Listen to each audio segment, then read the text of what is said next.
Hello everyone, welcome to our YouTube channel Shiksha Alliance. Today we are going to start our daily current affairs section in which we will cover important news from several newspapers, PIB and various government sources. So let's begin our session. Our first topic is National Center of Sports Science and Research NCSSR. जानेंगे इसके बारे में. PIB की news काफी important हो जाता है. The scheme of National Center of Sports Science and Research being implemented by Union Ministry of Youth Affairs and Sport aims to support high-level research education and innovation in respect of high performance of elite athlete. जो scheme है आपका national centre of sports science and research, इसको implement किया जा रहा है union ministry of youth affair and sports के द्वारा. इसका मकसद है सपोर्ट करना हाई लेवल रिसर्च एजुकेशन और इनोवेशन को हाई परफॉर्मेंस एलाइट एथलीट के लिए. इस स्कीम के बारे में हम जान लें. It is implemented through the Sports Authority of India, an autonomous body under the ministry and selected university, institute, medical college in the country. इसको इम्प्लीमेंट किया जा रहा है स्पोर्ट्स अथॉरिटी ऑफ इंडिया के द्वारा, जो कि एक ऑटोनोमस बॉडी है मिनिस्ट्री के द्वारा. तो ये selected university, institute, medical college जो है कंट्री में, उनके द्वारा किया जाएगा. Under the scheme, medical care and management as well as rehabilitation of injury of athlete at the SAI National Center of Excellence and Target Olympic Podium scheme is undertaken. और इस scheme के अंतर्गत जो मेडिकल केयर होगा, जो management होगा, किया जाएगा रिहेबिलिटेशन इंजरी के लिए एथलीट का SAI national centre of excellence और टारगेट ओलंपिक पोडियम स्कीम के माध्यम से कराया जाएगा. Other scheme to promote sports in India. इसके अलावा जो स्कीम चलाया जा रहा है ताकि प्रमोट किया जा सके स्पोर्ट्स को भारत में. Fit India movement launched in 2019. The movement goal is to influence people behavior and encourage them to live more physically active lifestyle. जो फिट इंडिया मूवमेंट है, इसको लॉन्च किया गया था 2019 में. इस मूवमेंट का गोल है कि इन्फ्लुएंस किया जाए पीपल के बिहेवियर को और इंकरेज किया जाए उनको कि वो रहे ज्यादातर फिजिकली एक्टिव लाइफस्टाइल पे. Khelo India 2020 programme. The government would train the athlete and their coaches to improve their performance on the world stage Olympic. जो खेलो इंडिया 2020 प्रोग्राम है, इसके अंतर्गत गवर्नमेंट जो है वो ट्रेन कर रहा है एथलीट को और उनके कोचेस को ताकि इंप्रूव किया जा सके परफॉर्मेंस को वर्ल्ड स्टेज में ओलंपिक के दौरान. Target Olympic podium scheme TOPS. Its goal is to find, develop and prepare future medal contender for the Olympic and Paralympic game. जो आपका टारगेट ओलंपिक पोडियम स्कीम है, इसका गोल है कि खोजा जाए, डेवलप किया जाए और तैयार किया जाए फ्यूचर मेडल कॉन्टेंडर को ओलंपिक और पैरालंपिक गेम के लिए. National sport development fund NSDF. It gives athletes opportunity to train with renowned international coaches, technical, scientific support. जो आपका नेशनल स्पोर्ट डेवलपमेंट फंड है, ये मदद करता है एथलीट को अपॉर्चुनिटी प्रोवाइड करता है कि वो ट्रेंड हो रिनोन्ड इंटरनेशनल कोचेस से, टेक्निकल और साइंटिफिक सपोर्ट उनको दिया जाए. Mission Olympic 2024 to assist India in winning 50 medals in the 2024 summer Olympic. NITI Aayog has developed a short and medium term action plan. मदद करने के लिए इंडिया को जीतने में 50 मेडल 2024 के ओलंपिक गेम में नीति आयोग ने डेवलप किया है शॉर्ट और मीडियम टर्म एक्शन प्लान को मिशन ओलंपिक 2024 के अंतर्गत. नेक्स्ट टॉपिक है हमारा India to almost double it renewable power capacity in the next 5 year. तो भारत डबल कर लेगा रिन्यूएबल पावर कैपेसिटी को नेक्स्ट 5 ईयर पे. जानेंगे हम इसके बारे में. According to international energy agency IEA, renewable energy will comprise 90% of global electricity capacity expansion in the next 5 year and much of it will be India. जो international energy agency है उनके अनुसार रिन्यूएबल एनर्जी जो है वो comprise करेगा 90% global electricity capacity expansion का next 5 year पे, और ज्यादातर जो है ये किया जाएगा भारत के द्वारा. क्या रीजन है ऐसा स्पाइक देखने के पीछे? The first truly global energy crisis trigger by Russia इन्वेशन of Ukraine has spark unprecedented momentum for renewable. जो पहला ट्रूली ग्लोबल एनर्जी का जो क्राइसिस देखा गया, जो रशिया का इन्वेशन हुआ यूक्रेन में, उसके बाद इसने स्पार्क कर दिया है अनप्रेसिडेंटेड मोमेंटम को रिन्यूएबल के फील्ड पे. The favourable policy and market reform the world over. और जो फेवरेबल पॉलिसी और जो मार्केट में रिफॉर्म किया जा रहा है, ये भी रीजन इसके पीछे. की हाईलाइट ऑफ द रिपोर्ट. क्या हाईलाइट है इस रिपोर्ट का, इसको हम जानते हैं.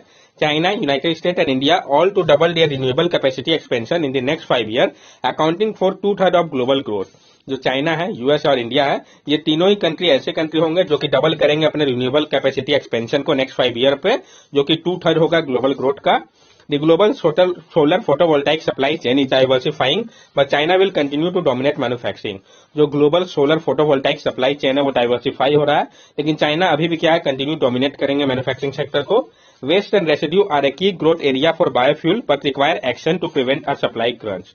जो वेस्ट और रेसिड्यू है, ये एक इंपॉर्टेंट है ग्रोथ एरिया बायोफ्यूल के लिए, लेकिन इसके लिए आवश्यकता होगी रोकने की सप्लाई क्रंच को. Renewable become the largest source of global electricity generation by early 2025 surpassing coal. और जो रिन्यूएबल होंगे वो लार्जेस्ट सोर्स हो जाएंगे ग्लोबल इलेक्ट्रिसिटी जनरेशन का अर्ली 2025 तक, ये सरपास कर जाएंगे कोल को. solar photovoltaic cell installed power capacity is poised to surpass that of coal by 2027, becoming the largest in the world. और जब आपका सोलर फोटोवोल्टाइक होगा इंस्टॉल पावर कैपेसिटी, ये सरपास कर देगा आपको कोल को 2027 तक, और ये लार्जेस्ट होगा वर्ल्ड का। Global wind capacity is almost double with offshore project accounting for 1/5 of the growth. और जो ग्लोबल विंड कैपेसिटी है वो भी ऑलमोस्ट डबल हो जाएगा, जिससे ऑफशोर प्रोजेक्ट जो है जो कि अकाउंट करेगा 1/5 ग्रोथ के। Initiative taken by India to transition to renewable, जो इनिशिएटिव भारत के द्वारा लिया गया है ताकि वो रिन्यूएबल की ओर बढ़ सके। The creation of separate ministry of new and renewable energy, जो क्रिएट किया गया सेपरेट मिनिस्ट्री को, ministry of new and renewable energy को, इसके लिए। At COP26 India committed 50% of it total power generation from renewable energy. और COP26 के दौरान इंडिया ने कमिट किया है 50% इसके टोटल पावर जनरेशन होगा वो रिन्यूएबल एनर्जी से होगा। प्रोडक्शन लिंक इंसेंटिव स्कीम जो है ये इनहेंस करेगा मैन्युफैक्चरिंग सेक्टर को प्रोडक्शन के लिए रॉ मटेरियल्स का रिन्यूएबल एनर्जी के लिए। India decision to achieve net zero by 2070 has made reasonable progress by reaching nearly 110 gigawatt of renewable energy by the end of March 2022। और India का जो decision है कि वो अचीव करे नेट जीरो को 2020 तक, उसमें रीजनेबल प्रोग्रेस देखा गया है। इंडिया जो पहुंच चल रहा है 110 गीगावाट की ओर रिन्यूएबल एनर्जी का, मार्च 2022 तक हो सकता है इसको अचीव कर लिया जाएगा। Challenge associated with renewable energy, क्या चैलेंजेस है जिसका सामना करना पड़ रहा है रिन्यूएबल एनर्जी के लिए? शॉर्टेज ऑफ स्किल पर्सनल, जो स्किल पर्सनल है उसमें शॉर्टेज देखा गया है। हाई इंस्टॉलेशन कॉस्ट, जो इंस्टॉलेशन कॉस्ट है वो काफी ज्यादा हाई है। ये कुछ चैलेंजेस है जिसका सामना करना पड़ रहा है। नेक्स्ट टॉपिक है हमारा Razorpay become first payment gateway to support credit card on UPI. Razorpay जो है वो आपका पहला पेमेंट गेटवे बन गया है जिसने सपोर्ट किया है क्रेडिट कार्ड को यूपीआई के लिए। तो कौन सा है ये इंपॉर्टेंट हो गया, तो रेजर पे है, जानेंगे इसके बारे में। With the aim to further strengthen digital payment and boost India's credit penetration, the platform announced its readiness to support credit card transaction on unified payment interface। इसका एम है कि वो और ज्यादा मजबूत करे डिजिटल पेमेंट को और बूस्ट करे इंडिया के क्रेडिट पेनिट्रेशन को। ये जो प्लेटफॉर्म है रेजर पे, उन्होंने अनाउंस किया है उसके रेडीनेस को, इच्छा को, कि वो सपोर्ट करेंगे क्रेडिट कार्ड ट्रांजेक्शन को भी यूपीआई यूनिफाइड पेमेंट इंटरफेस पे। अभी प्रेजेंट सिनेरियो क्या है, UPI enable customer to make transaction through their bank account. अभी क्या है, यूपीआई इनेबल करता है कस्टमर को वो ट्रांजेक्शन कर पाते हैं अपने बैंक अकाउंट से। Linking credit card with UPI will ensure their customer will no longer have to carry their credit card with them at all time for payment. और लिंक करके क्रेडिट कार्ड को UPI से ये ensure करेगा customer को कि उनको अब कैरी नहीं करना होगा क्रेडिट कार्ड को उनके साथ हर समय पेमेंट के लिए। As per RBI data, despite growing steadily at the rate of 30% over the last 3 years, remains primarily under-penetrated with only 6% of Indians have access to credit card। जो आरबीआई के data है इसके अनुसार जो ग्रोथ है 30% तक हुआ लास्ट 3 इयर्स पे, लेकिन अभी भी क्या है, ओनली 6% इंडियन है जो कि एक्सेस कर पाते हैं क्रेडिट कार्ड को। दूसरी तरफ यूपीआई ने रिकॉर्ड किया है 731 करोड़ ट्रांजैक्शन को अक्टूबर 2022 के समय पे। अलोन मोर देन 40% इंडियन जो इसको यूज कर रहा है। With RuPay credit card being enabled on UPI, Razor Pay merchant can begin accepting credit card payment on UPI with minimal charges to their existing setup। और RuPay credit card जो है वो enable कर रहा है यूपीआई को। Razor पे merchant जो है वो एक्सेप्ट करेंगे क्रेडिट कार्ड पेमेंट को यूपीआई के माध्यम से, जिसमें मिनिमल चार्ज होगा एग्जिस्टिंग सेटअप पे। ये पेमेंट गेटवे होता क्या है? It is a technology use by merchant to accept debit credit card purchase from customer. It includes physical card reading device found in brick and mortar retail store and the payment processing portal found in online store। ये एक technology होता है जिसका उपयोग किया जाता है merchant के द्वारा एक्सेप्ट करने के लिए डेबिट या क्रेडिट कार्ड परचेज को कस्टमर से। ये इंक्लूड करता है फिजिकल कार्ड रीडिंग डिवाइस को जो कि पाया जाता है ब्रिक और मोटर रिटेल स्टोर पे, या पेमेंट प्रोसेसिंग पोर्टल को जो कि पाए जाते हैं ऑनलाइन स्टोर पे। नेक्स्ट टॉपिक है हमारा ILO declaration urge country to ensure labour protection. जो आईएलओ का डिक्लेरेशन है ये रिक्वेस्ट कर रहा है कंट्री से को इंश्योर करे लेबर प्रोटेक्शन को। जानेंगे हम इसके बारे में। 17 Asia Pacific Regional Meeting of the ILO set 10-point priority of national action for the member to deal with the issue of dwindling wages, inflation and unemployment। जो 17 एशिया पैसिफिक रीजनल मीटिंग था ILO का, इसमें 10 point priorities को national action के लिए set किया गया है मेंबर्स के द्वारा, ताकि डील किया जा सके जो प्रॉब्लम है वेजेस को, इंटरनेशनल और अनएम्प्लॉयमेंट को लेके। बैकग्राउंड को हम समझते हैं। The tripartite government employers and workers declaration, Singapore declaration, adopted by delegates, agreed to address labor market challenge and find solution to crises like pandemic, natural disaster and economic uncertainty। जो ट्रिपार्टाइट government employer और worker declaration है, Singapore declaration जिसको कहा गया है, जिसको adopt किया गया था डेलीगेट के द्वारा, वो तैयार हो गया कि वो एड्रेस करेंगे लेबर मार्केट चैलेंज को और कोशिश करेंगे सोल्यूशन फाइंड करने का जो क्राइसिस है, जैसे कि पेंडेमिक हो गया, नेचुरल डिजास्टर हो गया, या इकोनॉमिक अनसर्टेनिटी हो गया। हाईलाइट क्या है सिंगापुर डिक्लेरेशन का?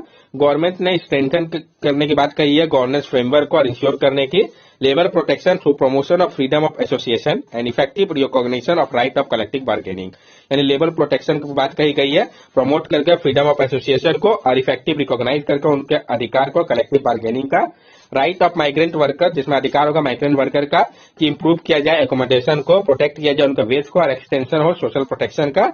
It is called for closing gender gap through measures, इसमें कहा गया है कि कम किया जाए जो जेंडर गैप है कुछ मेजर्स लेके, कैसा मेजर्स कि इंक्रीज करके वुमेन लेबर फोर्स पार्टिसिपेशन को, प्रमोट करके इक्वल पे को, इक्वल वर्क के लिए और रिस्पॉन्सिबिलिटी को, और प्रमोट करके वुमेन लीडरशिप को। Government and social partners should urgently take effective measures to address allegation of serious violation of this right, और जो गवर्नमेंट या सोशल पार्टनर है उनको अर्जेंटली इफेक्टिव मेजर्स लेना होगा ताकि एड्रेस किया जा सके जो एलिगेशन है सीरियस वायलेशन का उनके अधिकार का, तो उसमें एक्शन लेना होगा।